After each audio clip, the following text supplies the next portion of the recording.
Okay, pauwi tayo. Haba ng pila ngayon. Friday kasi. May event. Siyempre gimmick day. Madami tuloy lumalabas. Kanila umuwi. 1:40 pa lang uwian na. Yan yung sabi ko na may makakasabay tayo sa expressway na galing sa Happy Happy. Gaya yan. 1:40 uwian na. So mga alas 2 nasa expressway na yung mga yan. Nag-adjust tayo ng clutch kanina bago ko pumasok. Pakiramdam ko may kagat pa rin siya kahit naka-full release na tayo ng clutch. So ngayon na-adjust natin ulit pauwi. Mukhang okay naman na, kaso balik sa obserbahan pa natin. Balik sa mahirap mag-neutral. Ay kasi yung daliri natin, kaya hindi natin abot masyado yung malayo. So yung pinakamababang settings to. So kung mababa yung settings, konti lang yung galaw niya. Tapos may ganito pa, ang hirap mag-set up pala nito. Pero tingin ko naman okay na. Parang okay na yung takbo niya.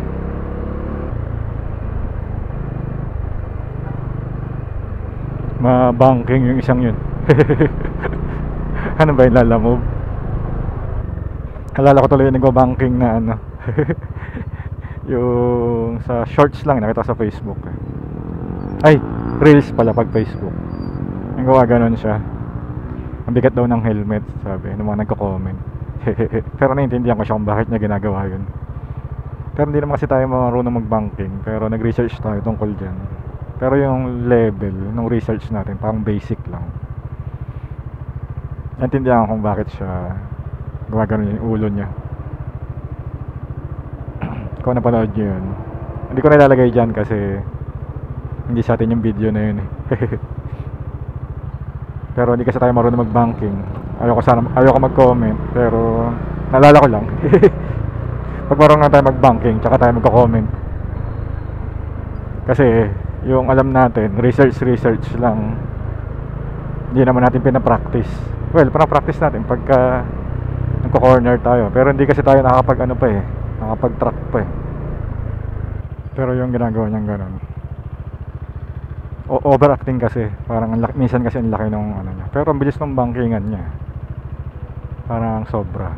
Nasa research ko kasi konti lang. Nagaganon siya. Sinasabi kasi nila nagahang ulo lang.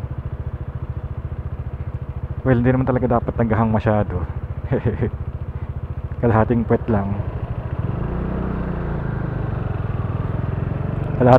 Kahit sa professional, di ba? Nakakanood ka ng MotoGP, wala naman masyado nagahang. Kalahating puwet lang talaga. Yung napapanood ko meron kasi napapanood minsan sa mga Marilake, yung mga nagpo-post na yung mga pinipitikan, yung hita na lang nakaupo sa upuan. Pinipilit abutin nyo ng tuhod yung sahig. Kasi wait, yun nga, yung sinasabi ko, yung sa ulo, kaya ko siya naiintindihan kasi ayon dun sa beginner na research ko tungkol sa banking, weight transfer talaga yun. Kaya ang basic nga, di ba, labas ang kalahating puwet sa inside para yung weight nandun. Sa kanya kasi nakadiretso siya. Scooter kasi yung gamit niya. So kung hindi mo lalabas yung puwet mo, i-weight transfer, magiging ganun talaga yung itsura mo. Yan na walang iuliko mo yung dapat sa bewang para hindi pangit tignan. Yung iba kasi, yung tingin ko man nagko-comment doon, yung nang-o-okray, baka yung banking na alam nila yung pang-professional talaga, kaya nila ino-okray yun, or wala silang idea. Ang alam nilang banking ay yung sumasayad yung tuhod. Well, yung tuhod, sayad tuhod naman, naman yun, byproduct lang yun, hindi naman yun talaga sinasadya. Pero sa isang na-research ko kay Joey Storm, yung tuhod, ginagamit nila yung pang tansya kung sobra na yung lean. Yun yung intindi ko. Pero sa unang research ko, walang hindi ginagamit yun na pang tansya. So kasi iba-ibang level yun, iba-ibang level ng kaalaman. Kita mga sila Marquez, di ba? Minsan pag bumabanking, hindi naman tuhod yung ginagamit na pang naka-tuck in yung tuhod eh. Minsan yung siko na yung tumatama, di ba? Pero tingin ko dahil yun sa sa corner na kinukuha nila. Kasi yung corner na yun, hindi nila kailangan mag-slow down Parang kaya nila mag-carry ng full speed pagpasok sa corner na yun. Kaya todo lean angle. Tsaka malaki yung corner, tingin ko. Kaya sabi ko, wala tayong alam. Nagkasalita lang ako tungkol sa base sa research natin. Yung sinasabi natin hindi to relevant kasi hindi naman natin ginagawa. Yung mga simpleng bankingan lang, pero hindi natin nilalabas yung puwet. Tsaka mabagal lang lagi tayo sa corner. Kasi yun yung importante sa banking. Yung entry speed.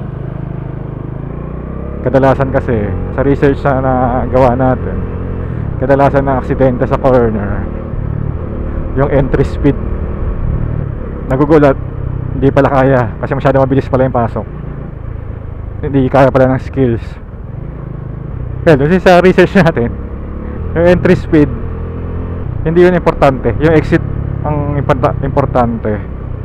Kasi kailangan makapag-throttle ka kagad, di ba? Kasi importante kung nakabanking ka ng matagal, hindi ka makaka-throttle kasi pag nag-throttle ka, ma-aksidente ka. Yun yung dumudulas Yun yung mga aksidente na nakikita natin. Nawawala ng traction yung gulong dahil yun dun nagka-throttle daw Kasi nga, ang sa intindi ko, nagdadagdag ka ng throttle pero nakalin ka, so maliit yung contact patch, so madali siyang dumulas. Hindi kasi pag bumanking, ito na experience ko to, pag bumanking ka kasi, halimbawa 30 takbo mo, papasok ka ng babanking ka, naka steady throttle ka ng 30, pag banking pa lang talaga, kahit konti lang mararamdaman mo, mabagal talaga siya. Mas mabagal siya kasi nga maliit yung contact patch. Hindi ko alam kung yun yung dahilan pero babagal talaga siya. Experience ko na yun. So kailangan mo dagdag ng konti para ma-maintain mo yung 30. So seeing ko doon sila yung mga sa mga pro, yung mga aksidente, doon sila dudulas pag nasasobrahan siguro na nagdag. Pero sa pro kasi iba yun iba yung technique nun yung mga na-research natin pang beginner lang Bigyan ka example, kagaya sa Honda, di ba, beginner course tayo doon. Hindi tinuro doon na na pepreno ka sa harap. Ang basic na tinuro doon, likod ng preno. Pero sinabi naman nila, sabi nila beginner course to. So yung tinuturo natin beginner, pero pagka nasa kalsada na kayo, syempre iba na. Ayun nga, di ba? Harap talaga ang pampreno. Kaya mas mahina ng 30% lang ang power ng likod, tapos babawasan pa yun habang bumabagal kasi lumilipat yung weight sa unahan. So ayun yung sample natin. So iba-iba ng level, iba-iba ng intindi. So kaya ako, intindi ko lang pang beginner lang. Actually hindi pa nga siya beginner kasi hindi pa tayo nakakapag-track kahit isang beses. So chismoso lang ang dating natin. Pero kasi parang ako dun sa mga banking nga na yun, naniloloko ng mga nagko-comment. Sabagay hindi naman tayo yung kina-comment nila, pero parang kasi tinatawanan nila di ba parang well actually may dahilan naman yun yung ginagawa niya. Tsaka hindi natin pwede sabihin kung mali o tama kasi iba-ibang technique ngayon, depende sa level. Sa malay natin kung sa professional ganun.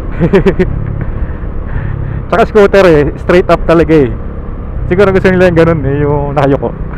Sa sports bike ganun talaga magiging itsura mo pag sinunod mo yung mga tamang form, yung paa mo kung saan nakatapak dapat, yung way na upo mo, tsaka yung hawak sa manubela, magiging ganun talaga yung itsura. Siguro ganun ina-expect nila. Hindi naman sports bike yung scooter yun. Pero sa research natin kung sa kalsada, hindi naman talaga lagi kailangan. Actually hindi kailangan talaga mag body position.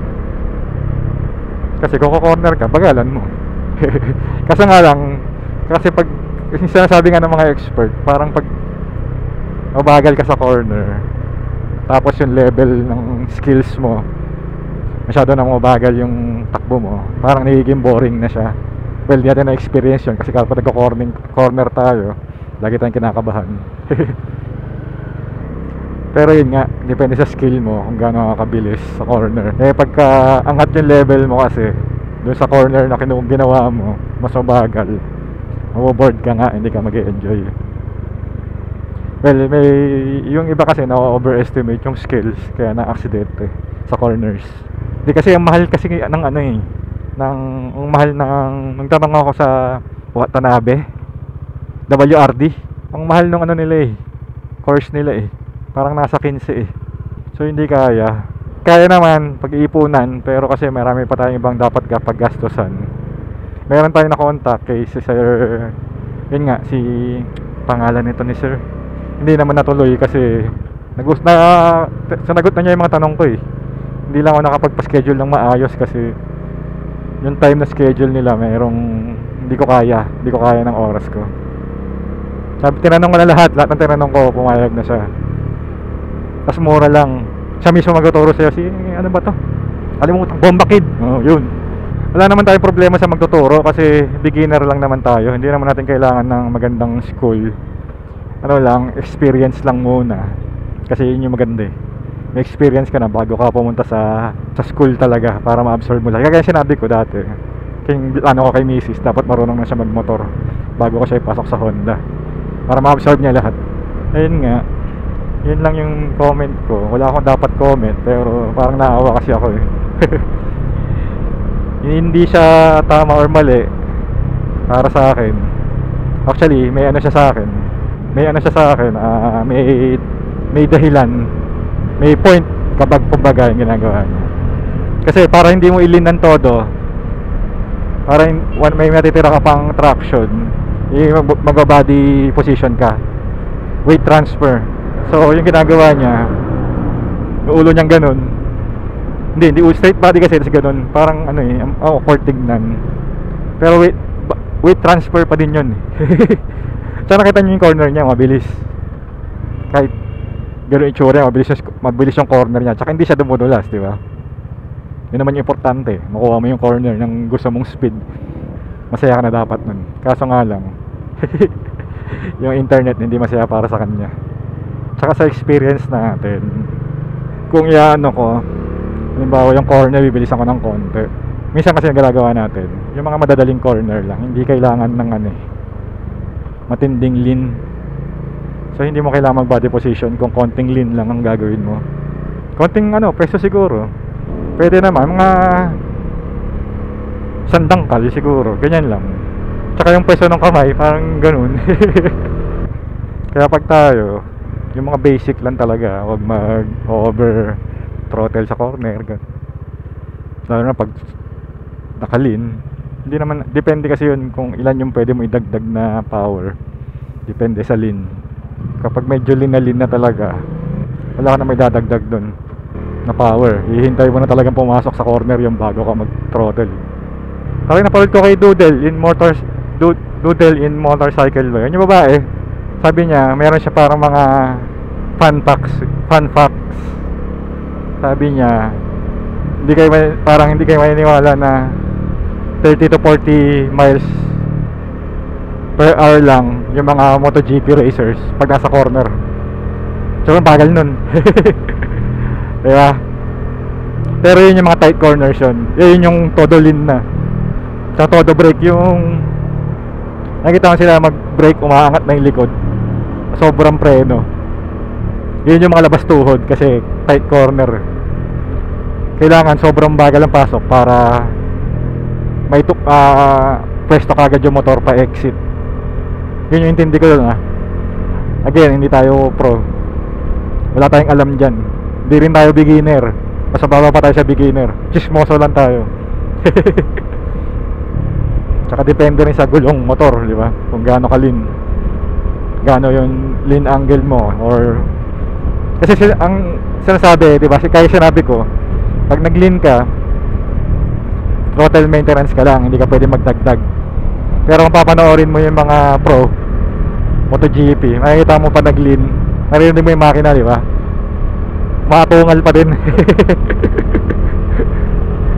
So hindi nag-apply sa kanila yung rule na yun or yung knowledge na yun, kasi nga iba yung sa kanila. Kasi Depende sa lean mo kung ilan yung pwede mo idagdag na throttle. Binibilang yun eh. May nabasa rin akong ganun, binibilang. Parang kung 50% yung lean mo, so hindi ka pwedeng mag 50% na throttle kasi wala na matitira sa traction. Parang ganun. May nabasa akong ganun kasi hindi ko natandaan kasi parang masyadong expert na yun. Basta ako, ang ginagawa ko pag nagko-corner, slow down bago mag-lean. Yung komportable ka kasi pwede ka namang ano eh, dahan-dahan sa corner. Tapos throttle out ka na lang sa ano. Pero pag ganyan, pwede yung hindi ka na mag-slow down kasi konti lang naman. Saka downshift pala. Importante pala yung para pag-exit. Hindi inuubo yung motor. Yung bago ako, yan, lagi ako dyan banking. Ang ginagawa ko, tinitignan ko kung gaano kabilis yung kaya ko. Dito pwede kasi malaki siya, hindi siya ano. Pero nung uli ako na parang isip ko, di mo na marunong mag-banking, bakit ko sila subukan yung galing ko dyan eh. Hindi naman natin alam kung tama yung ginagawa natin. Baka makapag-build pa tayo ng bad habit. Street riding kasi. Kaya gusto ko matuto sa track para matuto tayo ng tama. Kasi kaya yung sasabi ko, hindi naman kailangan ng sobrang bilis, di ba, sa kalsada. Hindi mo kailangan mag-lean ng todo. Eh, paano kung hinabol ka naman na nanggal sa twisties? So kailangan mo mabilis doon kasi pag nag-slow down ka sa corner ng mabagal, abutan ka naman na nanggal. Yeah, parang ang ibig ko lang sabihin, kailangan alam mo pa rin yun kung sakaling kailangan mo. Okay, yun na lang kasi di tayo pwede magbigay ng information masyado dyan. Kala tungkol doon kay kuya ang banking na mabigat ang helmet. Ang sabi ko lang sa kanya, basta hindi siya sumemblang, goods yun. At na-enjoy niya yung ride niya. Okay, tama na. Ang haba na nung pinag-usapan rin doon. Sabi ko di ako magko-comment. Ano, kinikwento ko lang sa inyo. Nga pala, share ko rin. Mag-share din ako. Isa pa, alam niyo yung sinasabi ko lagi dati nagsisimula ako mag-vlog, yung pag may camera nagsasalita ako. Parang pag tinatanong ako dati, kasi nahihiya pa ako, diba? Camera ka, nagka-vlog ka. Hindi, ano lang yan, for security, sabi ko, diba? Isip-isip ko ngayon, itong camera na to, ano na siya, ito nakaraan lang, nasa stoplight ako. Ang tagal, parang 150 seconds yata yun. Pang naano ko, tagal naman ito, gumunon ako. Basta patingin sa akin yung katabi kong ano, nakamotor. So tinuro ko tong camera. Para kunyari nag-vlog ako. So ito, palusot na lang yan na kinakausap mo yung sarili mo. Palusot na lang siya na nagsasalita ka mag-isa. Ginagamit mo na lang siyang palusot pero kasalita ka talaga mag-isa.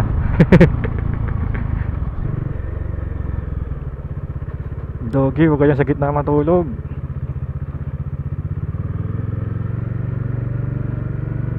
Ako ka sa tingin, sabi sa akin. Tutulog ako eh.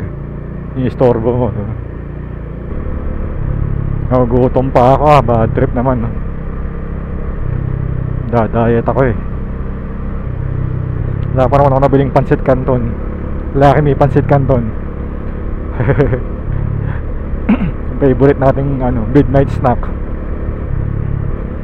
Sa mga nanonood, pa-comment naman kung anong gusto nyong topic natin.